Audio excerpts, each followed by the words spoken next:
A fire aboard the most expensive warship in history suddenly changed the balance of power at the Strait of Hormuz. The USS Gerald R. Ford, a $13 billion supercarrier, was forced to pull back from the Red Sea after a major onboard fire, and the Pentagon did not answer by sending another carrier. Instead, it answered with 4,400 Marines. That decision sounded unusual at first, but in reality, it revealed something much bigger. Washington had changed the entire logic of the Hormuz equation. Before the fire, USS Tripoli was already moving into position as a critical part of the plan. The America-class amphibious assault ship, often described as a pocket carrier, carried around 20 F-35B stealth fighters and the 31st Marine Expeditionary Unit. Tripoli was supposed to deliver something traditional carrier strike groups could not provide as efficiently: close-range air cover directly over the shipping lanes, and Marines positioned near the corridor Iran had spent decades turning into a fortress. In simple terms, Tripoli was not just another ship. It was the last missing piece in a military design that had been forming since the opening phase of Epic Fury. Then came the disruption. On March 12th, a fire broke out aboard USS Gerald R. Ford, not in the reactor spaces, not in the weapons magazines. It started in the laundry area, the kind of place nobody expects to become strategically important. But fire at sea does not care where it starts. Ford had reportedly been operating for more than 260 days without a proper maintenance pause. 9 months of non-stop pressure, non-stop flight operations, non-stop strain on a machine built to dominate the ocean but still bound by physics. And when machines are pushed beyond their limits, they answer back. Ford answered with fire. The blaze reportedly burned for many hours, smoke spread through the ship, sailors needed treatment, and the most advanced carrier ever built had to leave station and head for repairs. That single event removed carrier air cover from a critical zone at exactly the wrong moment. This was not battle damage, it was not a missile strike, it was not enemy action. It was the cost of overextension. And that is what made the situation more dangerous. Because if one of the most advanced ships on Earth can be forced out by fatigue and internal failure, then every adversary watching learns the same lesson. Even the biggest machine has limits. Once Ford pulled back, the operational picture changed immediately. The Red Sea lost a major source of carrier-based air power. The wider regional posture weakened. The gap widened. And Iran, watching closely, had every reason to believe the American posture had become thinner. But that was only the first layer of the story. What came next was the real shock. Just days later, the Pentagon accelerated the forward movement of USS Boxer, a Wasp-class amphibious assault ship carrying the 11th Marine Expeditionary Unit. Boxer had not originally been the centerpiece of the Hormuz plan. But once Ford dropped out, the math changed, and the Pentagon needed an answer fast. That answer was not another carrier, because there was no carrier ready to fill the gap. This is the part many people miss. The United States may operate 11 nuclear supercarriers, but that does not mean 11 are always available. Some are in overhaul, some are in training cycles, some are recovering from deployment. Some are on the other side of the world. A carrier fleet looks enormous on paper, but real availability is always far tighter than the headline number suggests. So when Ford went down for repairs, the Navy was forced to admit a hard truth. There was no immediate carrier replacement ready to appear on demand. And when carriers are not available, America turns to amphibious power. That is why Boxer matters. Tripoli and Boxer solve two different problems. Tripoli is optimized for aviation. It sacrifices the traditional well deck in exchange for more hangar space and more aircraft support. That makes it extremely useful as a forward aviation platform. It can launch F-35Bs, move Marines by helicopter and Osprey, and provide rapid vertical assault. But Tripoli alone cannot do everything. Boxer represents the opposite philosophy. It carries fewer stealth fighters, but it keeps the well deck, a flooded launch bay in the stern that allows the ship to deploy landing craft, hovercraft, armored vehicles, and heavy equipment directly toward shore. If Tripoli is speed and air power, Boxer is weight and sustainment. Tripoli is the blade. Boxer is the hammer.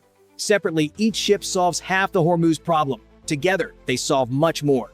And that matters, because the Strait of Hormuz is not just open water. It is a layered battle space shaped by islands, mines, missile sites, fast attack craft, surveillance systems, and decades of Iranian preparation. 3 islands sit near the heart of that corridor: Abu Musa, Greater Tumb, and Lesser Tumb. Iran has spent years turning these positions into forward outposts armed with anti-ship missiles, radar systems, artillery positions, and Revolutionary Guard garrisons. Even after airstrikes, any surviving launcher on those islands can still threaten ships passing through the corridor at close range. So, if the United States wants true control of Hormuz, those islands cannot simply be ignored. But reaching them is not easy. The surrounding waters can be mined, and conventional landing craft moving slowly through mined approaches would face a deadly risk. That is exactly why these positions are valuable. Iran did not just build island defenses, it built a moat around them. Tripoli helped solve the first half of that problem. Marines can arrive from the air. Ospreys and heavy-lift helicopters can fly over minefields and insert assault teams directly onto high ground, radar sites, or missile positions. That allows the United States to strike from above without crossing the water in a vulnerable way. But airborne forces alone have limits. They can raid, they can disrupt, they can destroy. But holding ground is harder when troops arrive without heavy armor, without mass logistics, and without sustained vehicle support. That is where Boxer changes the equation. Its well deck can launch LCAC hovercraft, fast landing craft that ride on a cushion of air instead of pushing deep through the water like traditional boats. That difference matters enormously. Pressure-triggered naval mines are built to react to contact and pressure patterns created by ships and conventional craft. A hovercraft does not behave the same way. It moves differently, faster, and with far less traditional hull interaction. That means it can reduce vulnerability in places where slower craft would face extreme risk. And speed changes everything. A slow landing craft creeping through danger stays exposed longer. An LCAC moving rapidly cuts exposure time dramatically while also carrying heavy payloads. That means Marines arriving by air from Tripoli can hit from above while heavy equipment from Boxer arrives from below. Now Iran has to defend the same objective from two directions at once. That is no longer a raid. That becomes an actual amphibious assault supported by aviation. And the scale matters. 2,200 Marines can hit hard and pull back. 4,400 Marines begin to look like a force that can seize and hold. But the islands are only one part of the problem. The second part is the water itself. Mine countermeasure operations in Hormuz are among the most dangerous tasks any navy can perform. Mine-hunting ships are slow, fragile, and highly exposed while clearing lanes for commercial traffic. They are also extremely important because without cleared lanes, global shipping remains under threat no matter how many fighters fly overhead. These mine-clearing units face danger from two directions. From the air, surveillance drones can locate them and pass coordinates to missile units. From the surface, fast attack craft can rush toward them at high speed from coastal inlets and hidden launch points. Tripoli helps with the upper layer. Its F-35Bs can patrol overhead, detect drones, break targeting chains, and reduce the chance of Iranian surveillance feeding missiles onto exposed naval assets. Boxer helps with the lower layer. It can deploy small patrol craft, helicopters, and support forces to build a defensive screen around slower mine countermeasure ships. In simple terms, Tripoli becomes the roof. Boxer becomes the walls. And inside that protective bubble, the mine clearance force can actually work. That is why the timeline matters so much. Without layered protection, clearing Hormuz can drag on endlessly under pressure. With air cover above and surface defense around the perimeter, the process becomes faster, more realistic, and far more sustainable. Then comes the third and most important problem of all: holding what you take. Seizing an island for one day is difficult. Holding it for weeks is something else entirely. Marines on forward positions need fuel, ammunition, food, parts, generators, communications gear, and replacement equipment. Without logistics, every tactical victory becomes temporary. This is where expeditionary advanced base operations becomes more than a theory. Tripoli can resupply by air, but aircraft payload is limited, especially at operational range. Ospreys can move people, medical support, ammunition, and light cargo, but they cannot become the entire backbone of a sustained island campaign. Boxer can. LCAC hovercraft can carry massive loads compared to aircraft resupply at combat range. Fuel bladders, vehicles, ammunition pallets, engineering gear, replacement systems, everything needed to keep forward positions alive can move through Boxer's logistics chain. That is the real difference between a temporary raid force and a sustainable forward base. Without Boxer, Marines can arrive. With Boxer, Marines can stay. And once Marines stay, the logic of Hormuz changes again. Now, you are not just talking about ships passing through contested water. You are talking about American-controlled positions on islands and coastlines, backed by aircraft above, logistics from the sea, and shore-based firepower that cannot simply be sunk like a warship.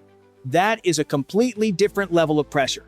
This is why the Pentagon chose Marines over trying to chase another carrier. A carrier replacement was not available. But an amphibious combination created something new. Tripoli brought stealth fighters, aviation reach, and rapid insertion. Boxer brought heavy lift, sea-based logistics, landing capacity, and staying power.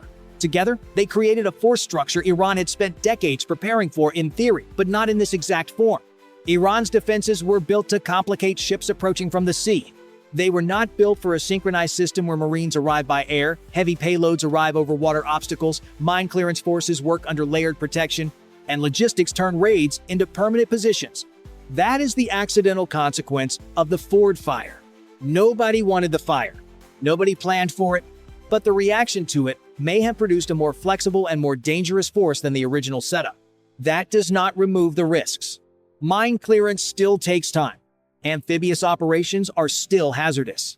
Holding exposed forward positions near Iran is still costly and dangerous.